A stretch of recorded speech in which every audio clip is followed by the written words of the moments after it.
சமீபத்தில் படித்ததில் பிடிச்சது. என் காதல் உனக்கு புரியப் போவதில்லை. நீ என் கை கோர்க்கப் போவதில்லை. நீ என்னுடையதாக மாறப்போவதில்லை. அதற்காக எல்லாம் உன்னை என்னால் காதலிக்காமல் இருக்க முடியுமா என்ன? எப்பிறவியிலும் என் காதல் உன் மீதே. நமக்கு நடுவுலையே இந்த மாதிரியான காதல் பித்தர்கள் இருக்காங்க தெரியுமா?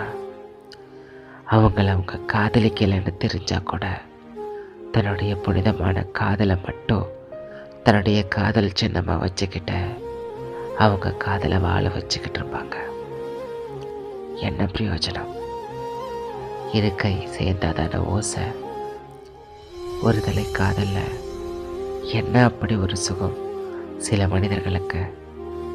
இந்த ஒரு தலை காதலை பற்றி நீங்கள் என்ன நினைக்கிறீங்க? அதை என்னைக்காவது அனுபவிச்சிருக்கீங்களா?